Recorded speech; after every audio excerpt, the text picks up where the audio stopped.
আল্লাহ বললেন আমি অশ্লীলতাকে নিষেধ করি, আমি সব ধরনের মন্দ কাজকে নিষিদ্ধ করি, সব শেষে আমি সীমা লঙ্ঘনকে তোমাদের জন্য নিষিদ্ধ করি। আলোচনা মনে আছে তো, না ভুলে গেছেন? নিষিদ্ধ করেছেন কয়টা জিনিস?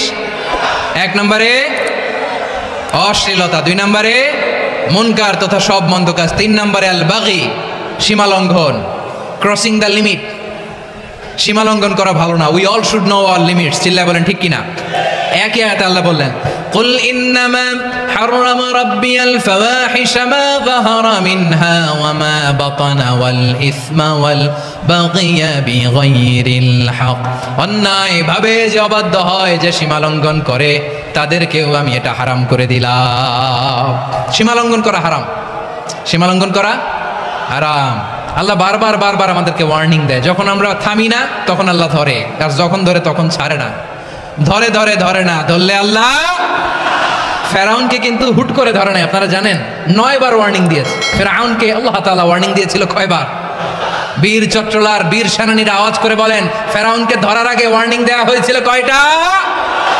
রব্বুল আলামিন বলেন ওয়ালাকাদ আতাইনা মূসা 9 আয়াতিন বাইয়িনাত, 9টা মুআজিজা দেখিয়েছি। 1 2 3 বারবার এইভাবে রিমাইন্ডার, ওইভাবে রিমাইন্ডার, এইভাবে নাসিহাত, ওইভাবে দাওয়া। ফাকুলা লাহু কাওলান লাইয়িনা, নরম করে বলো, সফট করে বলো, যত ওয়ে হতে পারে দাওয়া মেথডোলজির। মুসা আলাইহিস সালামের সব অ্যাপ্লাই শেষ, 10ম বারে যে আল্লাহ ধরছে।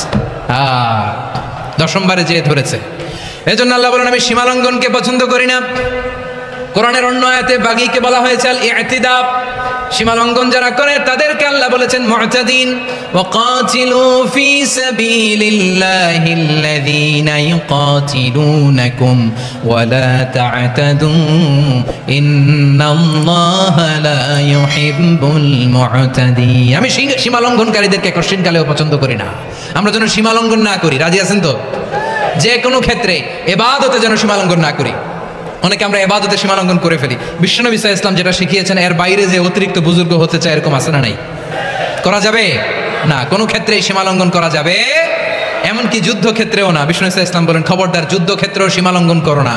কি সুন্দর ইসলাম আমরা পেয়েছি। বিশ্বনবী বলেন খবরদার যুদ্ধের ময়দানে কোনো নারীর গায়ে হাত তোলো না, কোনো শিশুর গায়ে হাত তোলো না, কোনো গবাদি পশু হত্যা করো না, কোনো শস্য ক্ষেত্র ধ্বংস করো না, ইবাদতরত অন্য ধর্মের কোনো সন্ন্যাসীর গায়ে হাত তুলো না। বলেন সুবহানাল্লাহ।